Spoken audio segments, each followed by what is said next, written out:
Hey, happy Tuesday, happy book review day. Today's book is Canoeing with the Cree, Eric Sevareid. Sevareid? Yeah. Anyway, this is a book that came out, gosh, a number of years ago. It takes place in 1935.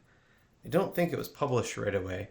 And it essentially is the story of these two boys, essentially fresh out of high school, and they decide to travel from, as it says, from Minneapolis to Hudson Bay.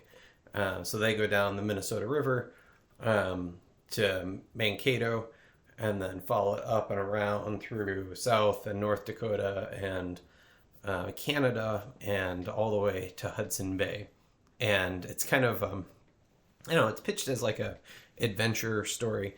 And it's essentially a memoir of these two boys during that time doing that. And they actually get kind of sponsored by the Minneapolis Star, the newspaper at the time. And so they send dispatches at different times when they can to tell their story. So people were following their story as it was happening in the papers. And they would encounter people periodically who would cheer them on, or there was betting about whether or not they would successfully make it all the way there before it was too cold to continue. Of course, there are hardships along the way.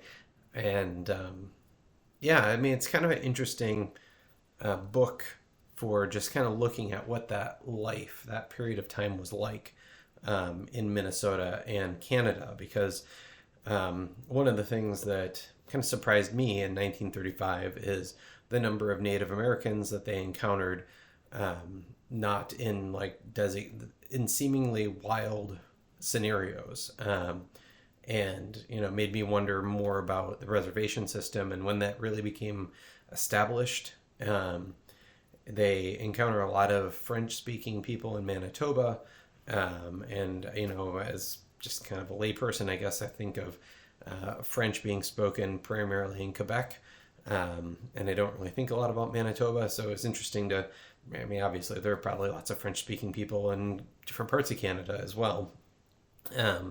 But one of the wonderful things about the book is Eric and his friend, and I'm blanking on his name off the top of my head, Walt.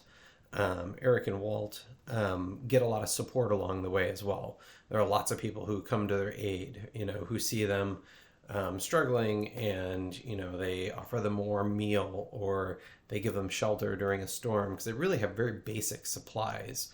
There are one point where when they're close to their goal, they end up actually getting a lift, and they feel a little guilty about that, but they do.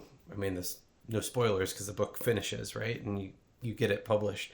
They do make it all the way there, and so it's not quite a coming of age story, but there's definitely that education in the wild aspect to it. So anyway, I would definitely recommend Canoeing with the Cree. What are you reading?